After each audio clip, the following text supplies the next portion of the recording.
We've got another fish! Oh, well, this isn't a fish. It's a mirror! Can we keep it, Dad? Yes, it's from the bottom of the lake, so it can't belong to anyone. Cool! OK, well, it's been nice chatting to you, little folk. But I think it's time to go home. Bye-bye. Bye! Bye! Do you think the mirror is magic, Dad? I hope not. I've seen enough magic for one day. Listen, somebody's crying. It's a girl. Hello, what are you doing in the lake? I live here. You live in the lake? Yes, I'm a mermaid. My name is Oceana. Why were you crying? I've lost my mirror. That must be the mirror Lucy found. And where is this Lucy? She's a big girl. So, she'll probably be on her way to school. Bye, Lucy. Pick you up later. Bye, Dad! Oh no! A mermaid's mirror must never be seen by big people. Don't worry. I'm sure Lucy won't show it to anyone. Look, everybody! I found a mirror! Ooh, lovely! That's perfect for our show and tell. Come up to the front, Lucy, and show the mirror to the whole class. Ah! My poor mirror! I'll never get it back because I can't walk on land. Don't worry. We'll get your mirror back. Oh, thank you. This is as far as Virgil goes, but you can make it back to the bridge from here. Thanks, Virgil. You stay safe, Y'all brother. take care now. We've been through hell getting here. Now we're the last mile. Let's make this count. Hi, my name is Gabe Newell, and welcome to Left 4 Dead 2. We love this style of zombie-driven cooperative gameplay. Tom Leonard and the rest of the Left 4 Dead 2 team had a great time building on the design and game mechanics of the original, and we hope you have as much fun playing the game as we did making it. To listen to a commentary node, put your crosshair over the floating commentary symbol and press your use key. To stop a commentary node, put your crosshair over the rotating node and press the use key again. Some commentary nodes may take control of the game in order to show something to you. In these cases, simply press your use key again to stop the commentary. Please let me know what you think after you've had a chance to play Left 4 Dead 2. I can be reached at gaben@valvesoftware.com. I get about 10,000 emails each time we release a game, and while I can't respond to all of them, I do read all of them. Thanks and have fun. We did a lot of work in Left 4 Dead 2 to make every campaign unique in terms of flavor and gameplay. This drove our decisions in regard to locale, lighting, population, music, and events. We wanted to create a continuous set of locations proceeding through the South, with the goal of making each location iconic and evocative. We drew up an overall world map of our version of the South, and charted out a journey through a variety of locations. While each location has its own particular common zombie types, we further differentiated each campaign by creating uncommon zombies, which are thematically tied to that location. The uncommon zombies also have specific gameplay mechanics that make them unique. In each campaign, music blended specific elements of the location with the central recurring Left 4 Dead theme. We also designed new elements in each campaign where the director could take control in interesting ways, be it weather, unique paths, or types of crescendo events and finales.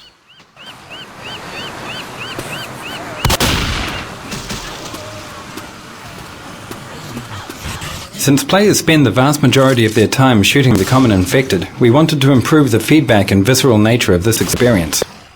In Left 4 Dead 1, we provided only the ability to shoot off limbs, with blood decals for bullet hits appearing only on the PC.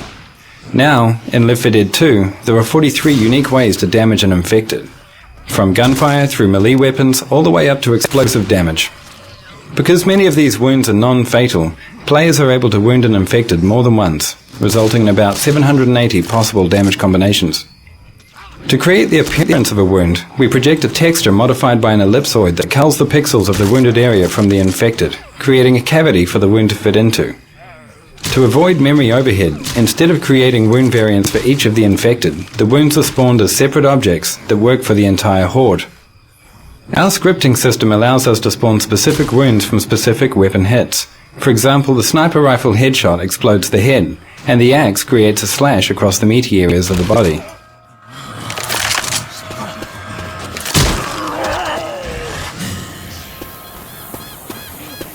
The body piles were generated by tossing self-colliding ragdolls into a level in-game, then exporting out the result.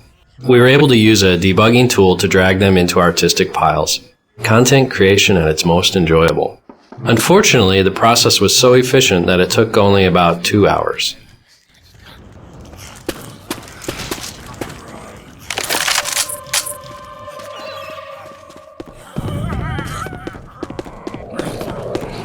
The guiding sound design principles in Left 4 Dead, as well as Left 4 Dead 2, were to stay as organic as possible and to reflect the world within which the game takes place. For example, the monsters are all former human beings grotesquely transformed.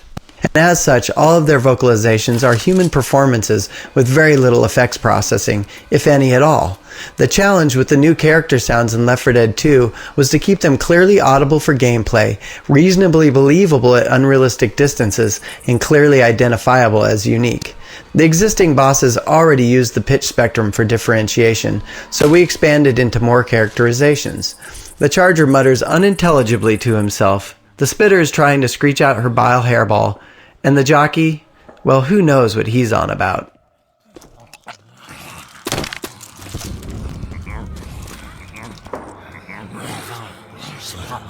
We wanted to improve the variation on the infected while keeping their memory footprint identical.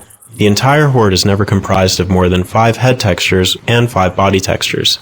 We use a luminosity lookup into a gradient texture for tinting variation, allowing us to not only get a hue variation, but also a luminosity variation. For example, we can make a black or white t-shirt out of the same texture map. The gradient is broken up into zones, so that we can tint areas of clothing and skin differently. The infected texture also includes 4 distinct masks for blood and detail, such as dirt or pond scum.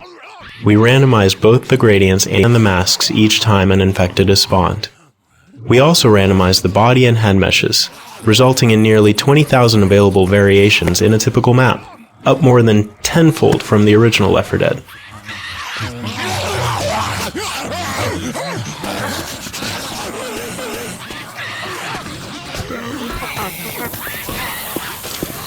When deciding what to do about the music for Left 4 Dead 2, we faced some interesting challenges.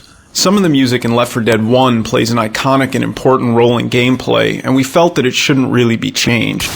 On the other hand, the game is set in the southern United States, which is rich with musical identity, so we also felt that adding some local flavor to each campaign would really help set the tone for that campaign. The solution to bridging the gap between the new local campaign music and the more traditional horror music from the first game was solved in several ways. First, we kept all the original themes from Left 4 Dead 1, but arranged them in a style consistent with the local campaign's theme. Second, we wrote an overarching set of cinematic Southern Goth pieces for the entire game. Finally, we wrote new pieces for the new characters in the style of Left 4 Dead 1. By doing all of this, we established that these are new characters in new places, but they're sharing the experience of everyone else in the Left 4 Dead universe.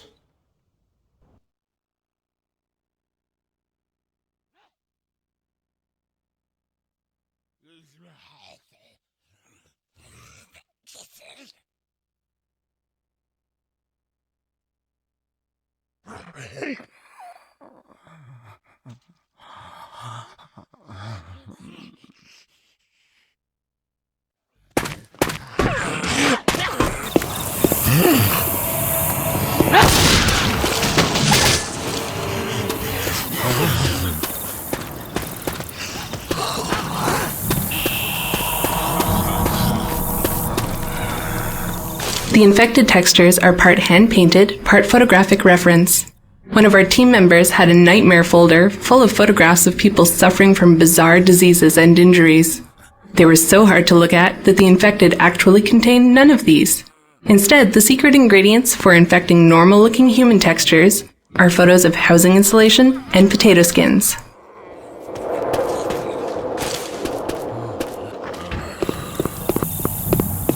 I wanted to invoke the feeling that the infected have lost their humanity and behave like feral animals.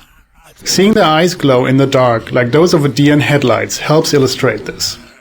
To create that effect, we authored the shader for the infected so that an artist could mark the regions that should reflect light towards the viewer in a texture.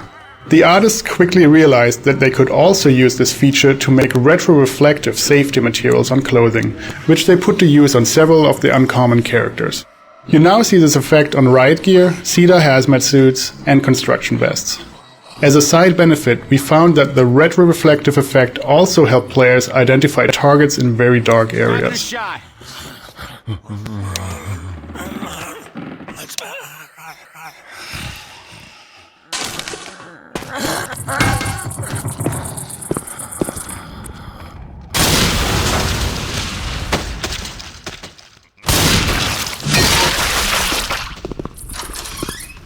This restaurant was one of the first areas we populated with tables and chairs. In early playtests, a survivor would pop a boomer, and the resulting explosion sent tables and chairs flying everywhere. It was a great effect. We decided to furnish a few more areas like this, so that more players would be likely to experience it at some point in the campaign.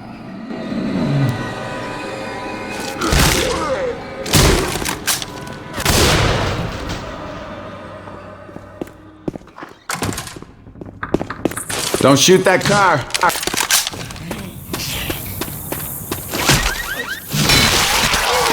The pipe bomb has always been a crowd pleaser, but in Left 4 Dead 1 we were forced to disable ragdolls and jibs and replace them with a blood mist due to performance issues. This time, with a new wound system, a new ragdoll solver and new particle effects, we finally returned to our original vision. The pipe bomb causes visually catastrophic damage to the infected horde, to the delight of gamers and designers alike.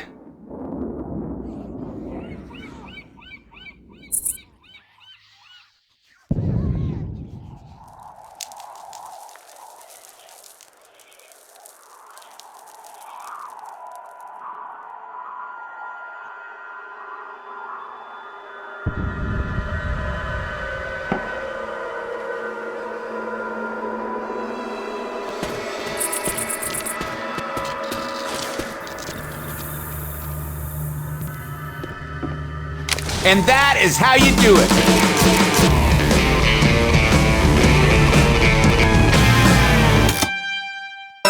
Home time, children! Hi, Dad! Hi, Lucy. Good day. Lucy! Psst! Lucy! Ben! Holly! What are you doing here? We've come for the mirror. It belongs to a mermaid. A mermaid? Wow! Yes, and she needs her mirror back. Oh, okay. Please tell me this is just a game. Elves and fairies are one thing, but mermaids? Haven't you read about mermaids in books? Yes, but I've also read about dragons and witches, and they're not real either. Yes, they are. We can show you witches And dragons. And loads more if you like. No, thanks. I'll take your word for it. So, where is this mermaid? After you left, she got called back home, to the bottom of the lake. She'll be having her dinner. Fish, probably. We have to find her.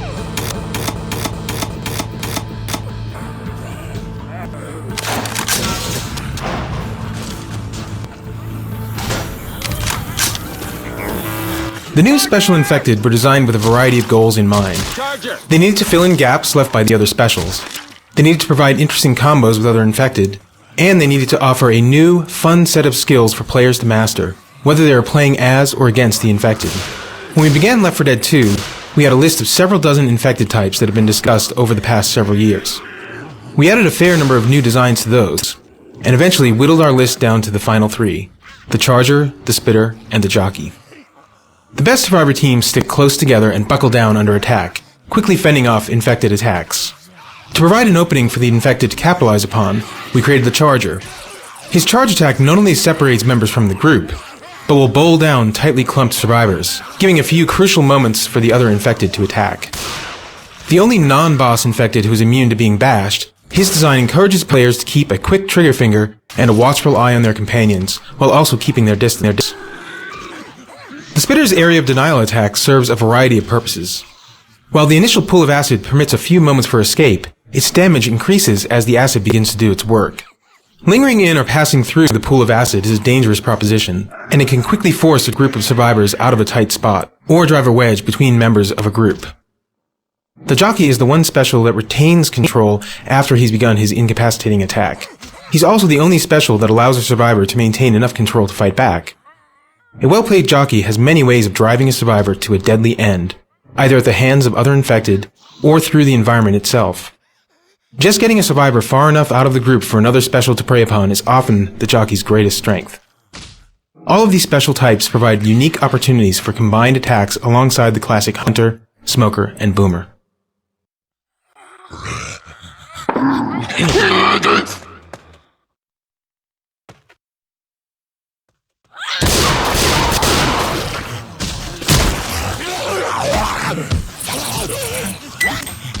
Chase this, you zombie bastard!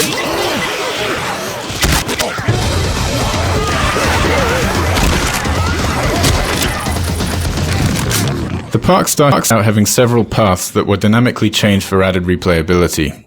However, playtesters found the paths confusing. When we removed the dynamic objects that forced survivors to go in certain directions, we found that having all paths open led to a better experience.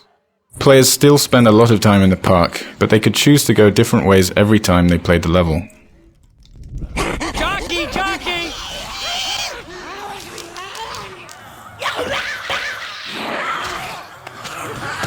Their backs ain't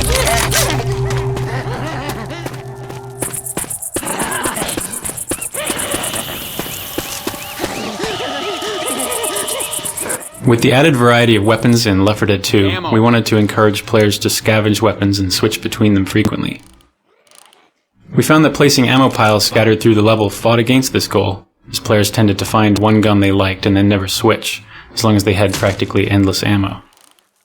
We experimented with removing ammo piles from most of the environments, so that the only way to get more ammo was to find a new gun, and we immediately saw players switching weapon types more frequently. We also experimented with giving players deployable ammo packs, similar to the upgrade packs such as the incendiary and explosive ammo that are in the game today. Carrying an ammo pack was perceived as being less valuable than carrying a health kit though, and many players bypassed the item counting on finding another gun along the way. We found it was important, however, to continue to place ammo piles in the finale areas, to give players a home base to fight from in the longer set-piece battles. Ammo here.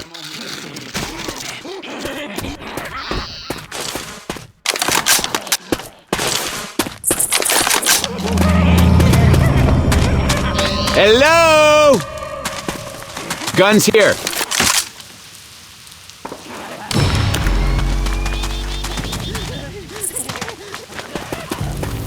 The animators experimented quite a bit with the movement styles of the new special infected in order to help them contrast with the existing specials. Some early passes at the spitter featured awkward, bouncy, bird-like movements with knock knees and pigeon toes. She certainly looked different, but it was a little too humorous and didn't project enough of a feeling of strength and danger, so she ended up with much more aggressive posing and actions. We tried a few animal-inspired runs for the jockey, including sideways leaping hops like a lemur and a four-legged hyena-like gallop. These fit with his maniacal laughter, but again, needed to be more aggressive.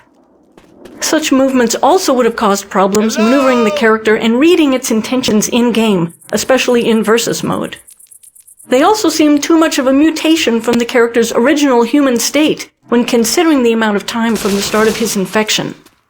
The jockey's final movement pass has him on his legs with just the right touch of animal inspiration. A menacing, predatory hunch, and hands bent rather like a praying mantis, ready to give survivors a big, deadly hug. Through here. In Left 4 Dead 1, long, narrow hallways usually meant relative safety for survivors. One player could cover the front, and another could cover the rear, while players in the middle healed. With the addition of the Charger, however, the long and narrow hallways in Left 4 Dead 2 turn out to be extremely dangerous.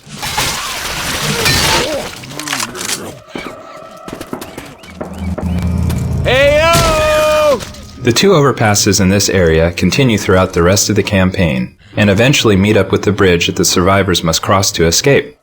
When we initially designed the campaign, we planned for these overpasses to guide players to their eventual goal.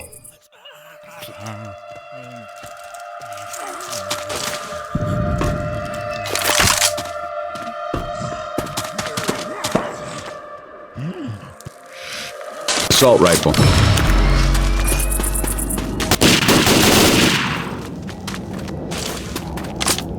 Jesus, these are people. They were shooting people.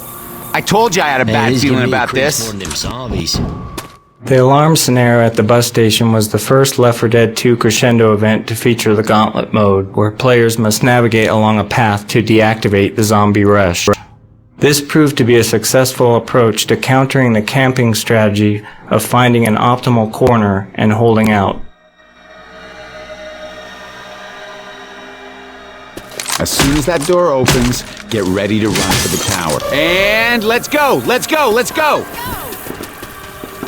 Hey, turn it off! Turn it off!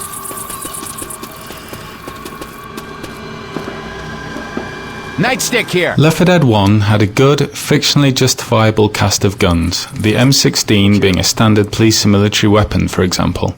In Left 4 Dead 2, we had the opportunity to do something a bit less generic and use some more interesting guns, while still being aware that we had to justify their place in the game. The Desert Rifle, for example, is used to suggest that the military had rerouted guns meant for the Middle East back to deal with the domestic crisis, hence the desert camouflage scheme on the gun. The ever-popular AK-47, which is actually part AK-74, is so plentiful that it's easy to justify its appearance almost anywhere, whereas the silenced SMG is more of an underground, criminal-looking weapon, so it's interesting to think how this has found its way into the survivors' hands. The hunting rifle from Left 4 Dead 1 is back, and we've added a military sniper rifle, which is double the clip size and is more of a scoped semi-automatic assault rifle, rather than the classic bolt-action sniper rifle, which would be ineffective against the Horde. Left 4 Dead 2 also features a variety of pistols, including a custom civilian handgun, a standard issue police sidearm, and a large caliber magnum.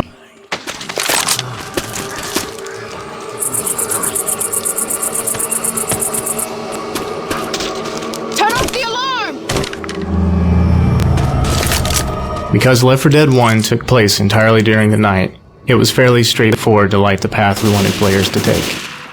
For campaigns that take place during the day, we had to find other tools to help the player along.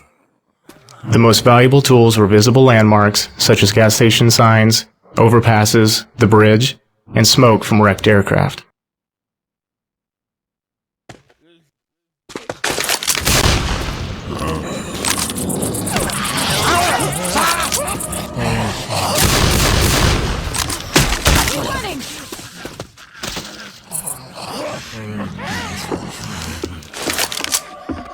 As with our efforts to replace the first aid kit, replacing the pain pills item was a challenge.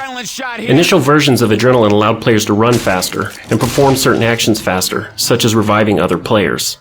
But the pills already give 50 temporary health points, which is enough health for injured players to run at full speed again, so the Adrenaline needed something extra. We expanded the actions that could be affected by Adrenaline, shortening the time it takes to use health kits, defibrillators, and upgrade packs. We sped up the player beyond their normal maximum speed and made them resistant to being slowed down by hits from the infected. Although it doesn't give as much health as the pain pills, we found many interesting strategies began to emerge from the well-timed use of Adrenaline. It's all right. Adrenaline shot here!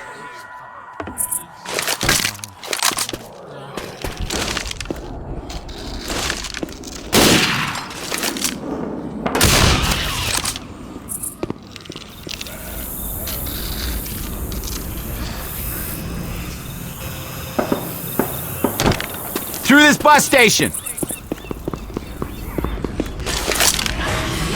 As we added more special infected characters to Left 4 Dead 2, we faced a challenge in designing unique sounds for them that players could easily recognize and distinguish from the other specials and from the common infected. In Left 4 Dead, the 4 male specials each had both a distinct tonal range and a character attribute to keep them unique. For instance, the Boomer's vocalizations were kind of a slow, deep, bassy, gastric horror. As we added the new specials into the mix, it became increasingly difficult to avoid impinging on the sonic space of the previous specials. We found that we couldn't rely so much on using the tonal range for distinction, and instead had to push harder on characterization to help them to read clearly to players. For example, the jockey is in the high, bright tonal range of the smoker, and even the upper end of the hunter. But since the infection has left his brain in a constant state of hysterical mania, his vocalizations read clearly apart from these other specials.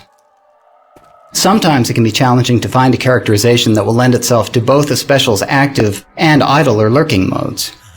For instance, with the Charger, we started out with a non-verbal angry muttering, kind of a griping bark that we all liked.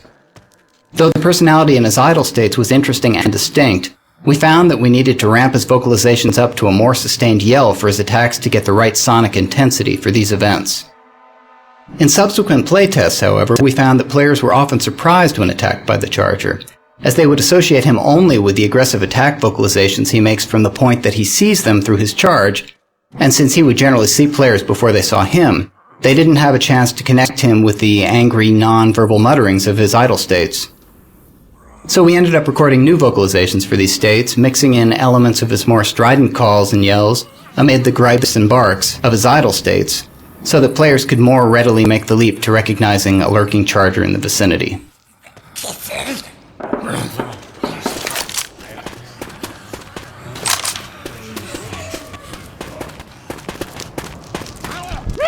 The Source Engine's animation system is a powerful tool that lets us create animations procedurally instead of authoring each of them individually by hand.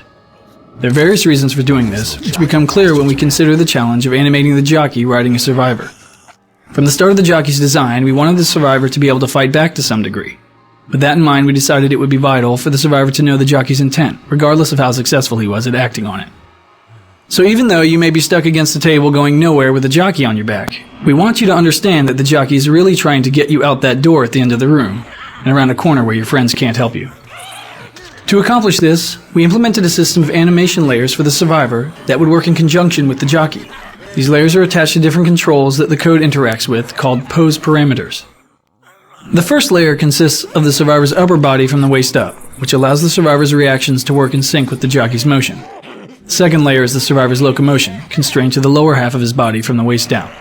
So, in the scenario we just described, when the jockey is in full control and has a clear path to the door, the code tells the upper body of the survivor and the body of the jockey to lean in that direction, and sets a pose parameter for the survivor's legs to move along that vector as well.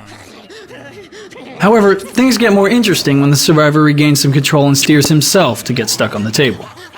Even though you've stopped moving towards the door, we don't want the jockey's animation to suddenly sit straight up and give the impression he isn't still trying to steer you there.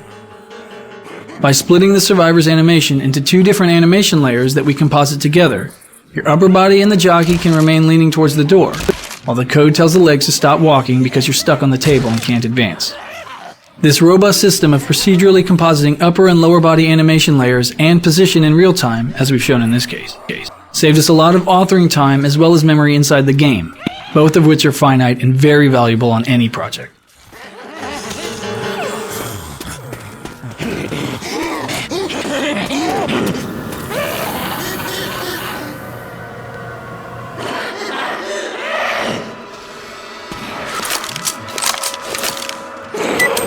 Grenade! Take that, you mealy-mouthed bastards! And give her mirror back. Right then, into the submarine.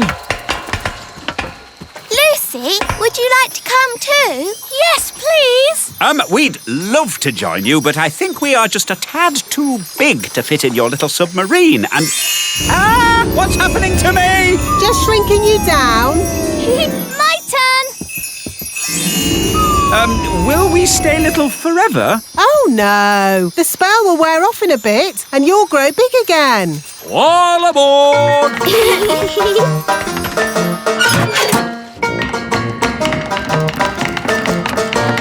Prepare to dive! Dive, dive, dive! It's beautiful. Look, Dad. Yes, it's all very pretty. In fact, I'm beginning to quite enjoy this magical adventure. You see, Dad, the world of elves and fairies is fun. Yes, I don't know why I was so worried about being magically shrunk down. It's amazing to be as small as these sweet little fishes. Not all the fish.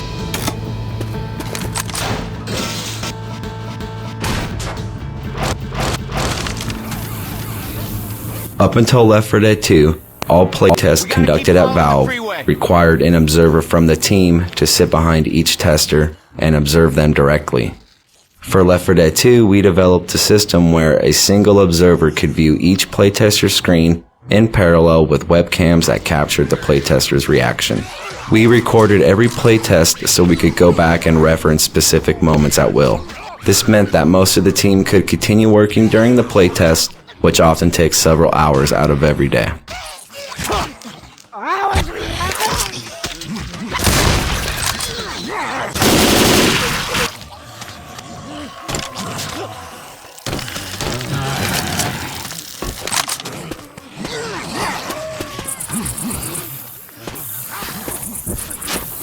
You guys hear me?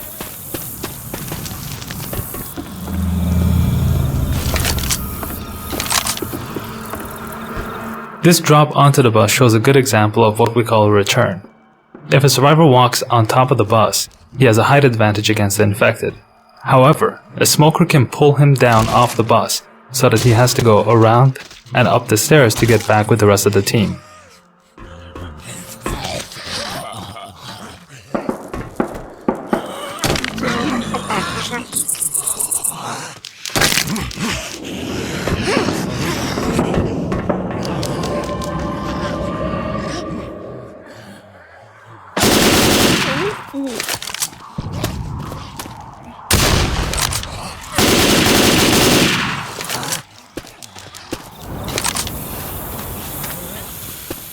Setting fires to zombies was always a high point in Left 4 Dead, and we wanted even more ways to light zombies on fire in Left 4 Dead 2. This dream gave rise to incendiary ammo. Initially, we dispensed incendiary ammo and later explosive ammo from fixed ammo boxes placed through the levels. These boxes could be used many times by a player. But while this was fun for playtesters, we found that they were either hesitant to progress away from the item or hoarded the special ammo until they really needed it. We tried replacing one of our previous experiments, the ammo pack, with a version that deployed a 1 use per player ammo upgrade box. This allowed players to carry the upgrade pack until they sensed they would need a little more firepower in an upcoming arena. And the player carrying it gets the satisfaction of providing a substantial buff to his teammates.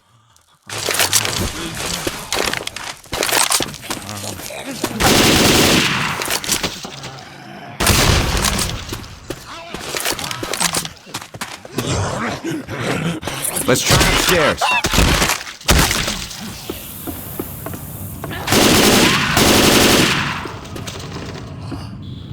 As with the smoker, the spitter has a gameplay style which necessitates making her more visible to the player at a distance.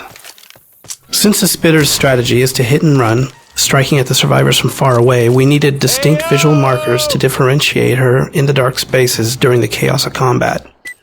To this end, we concocted a glowing drool that would illuminate her and create a sharp contrast to the other game colors, while playing off the green death motif associated with the infection. The trail she leaves, which is visually similar to her projectile attack, allows players a brief chance to track her movements when she retreats to hide.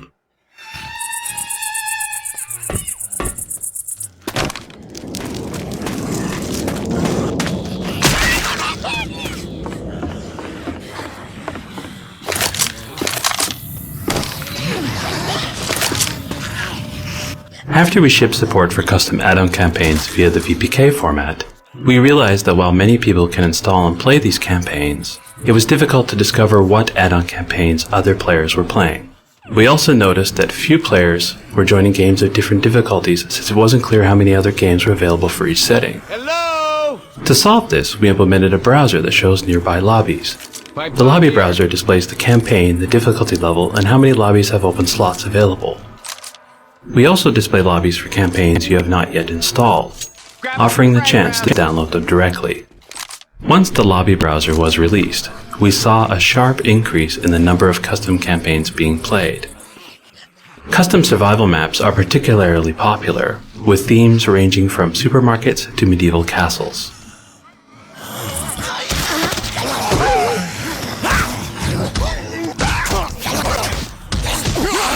Some zombie soup. Grabbing some frag rounds.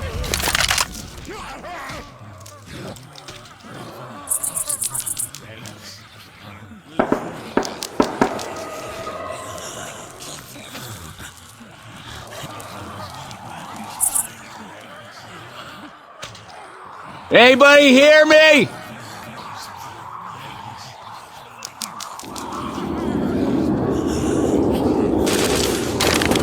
Deploying frag rounds. Yes.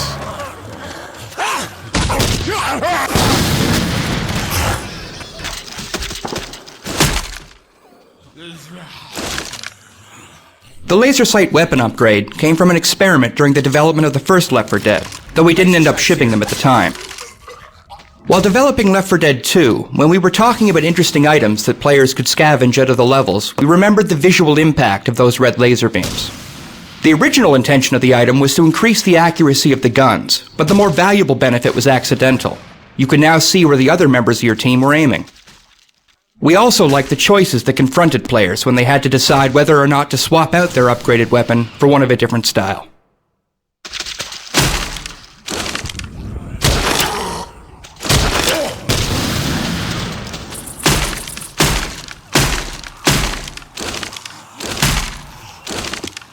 You guys hear me? The laser sight weapon upgrade.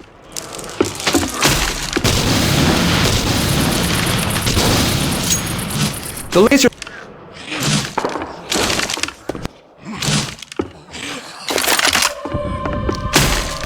laser sight weapon upgrade came from an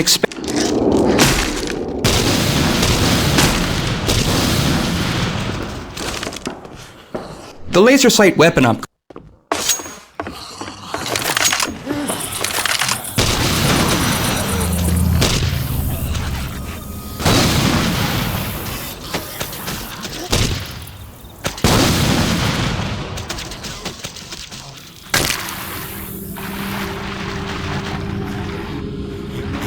Oh, ho, ho, ho, ho! Watch where you shoot! After Left 4 Dead 1 shipped, we wanted to experiment with an optional crescendo event. The impound lot is the final version of that experiment. It's difficult for a survivor team to navigate through without setting off a single car alarm, and if they manage it, the experience of carefully sneaking through an obstacle course full of traps is itself quite rewarding.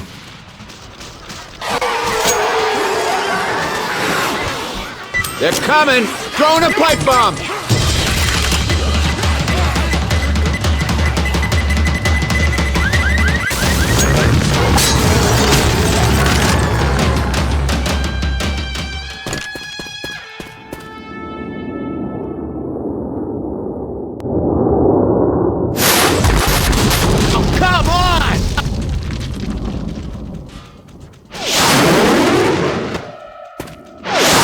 Managing health with a first aid kit is such a large part of the player's decision process. Finding a new item for the backpack slot proved to be difficult. We wanted the new item to be as valuable as a health kit in certain situations and have a big benefit for the team, as opposed to being merely another offensive weapon.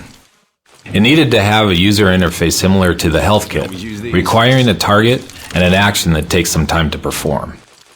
We also liked the idea of an item that would act like a get-out-of-jail-free card, an insurance policy in case of a tank or witch attack.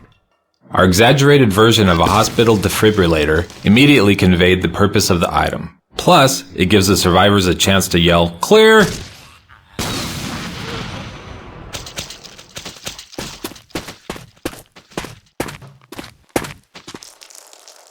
They're blowing this bridge to cover a retreat. If we want to go with them, we better hurry. Something that was always sad for us to watch in Left 4 Dead was that players would always choose an optimized path through a level once they played the map a couple times. That meant the hard work we put into other areas of the map would never be seen. So one thing we wanted to add in Left 4 Dead 2 was the ability for the AI director to change the path of the survivors through a level, so they have to take a different path each time. The cemetery contains one example of this new approach. There are 4 different paths that the AI director can create for the survivors. It does this by spawning in and out particular crypts and gates.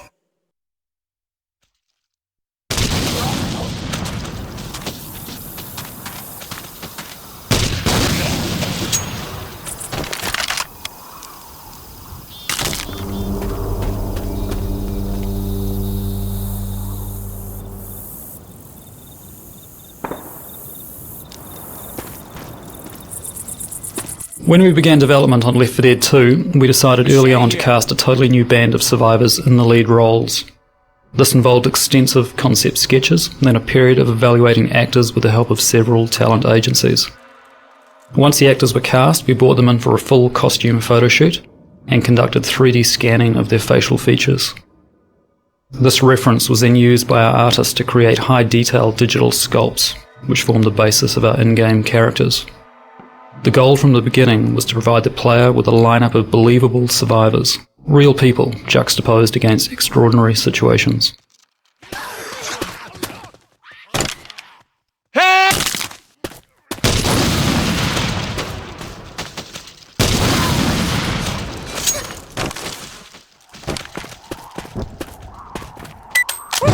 Pipe bomb out.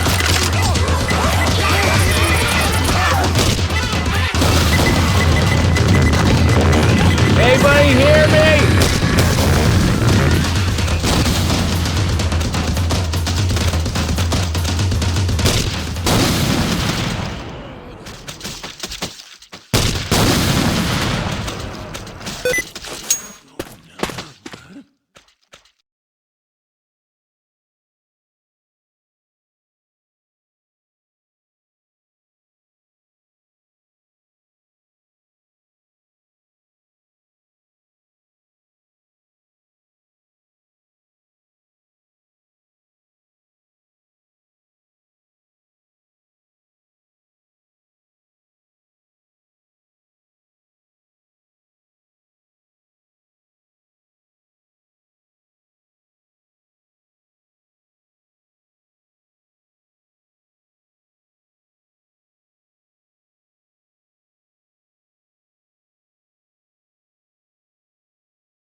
There's the safe house!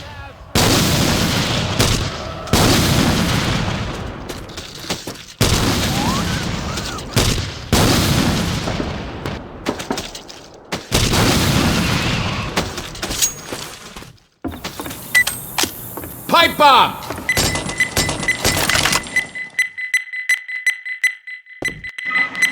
And that is how you do it.